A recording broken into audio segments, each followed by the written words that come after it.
Welcome once again to my channel. Today we are looking at variables. In our previous video we talked about primitive data types. So in Solidity we have different variable type like state variables, global variables, and local variables.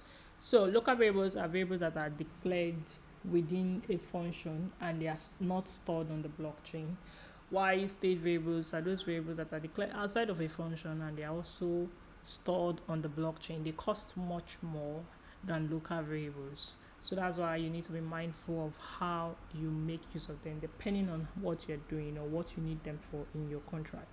And then global variables are variables that helps us to get to know more or get more information about the blockchain, and then these variables are not declared by us. So let's write some code to see these in action. So if I have int num, for instance, and I set it to 5, and then I have a function and I say get num.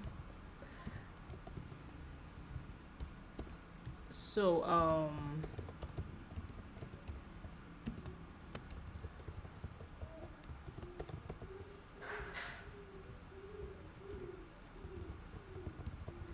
now I'm able to return this num without, okay, yeah, we're having an error, so let me see. Shadows, this declaration shadows an existing declaration. Return, oh, I didn't spell it in return properly. So yeah, so we are able to get this num or return this num without having an error because it's a global variable and we can access it from inside this function. And just to comment,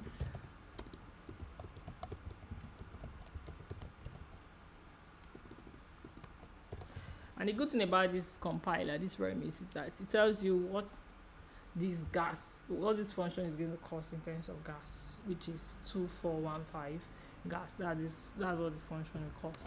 So we're not going into the details of that now. Maybe subsequent videos talk about gas and all.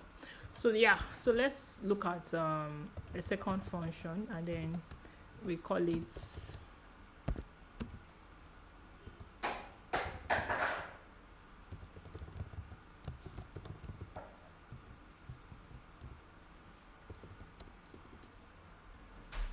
so assuming I created a local variable here, say n is equals to 10.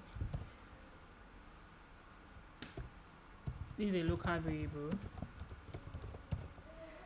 Yeah, this cannot be accessed from this second function. If we try to do that, if we try to access it, we're going to get an error. So yeah, if you look at this, it's saying undeclared identifier, so we can't access it because it's within this the first get num function. Now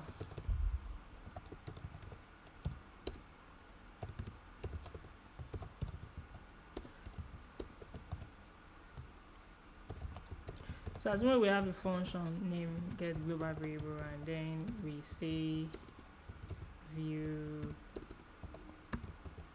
returns.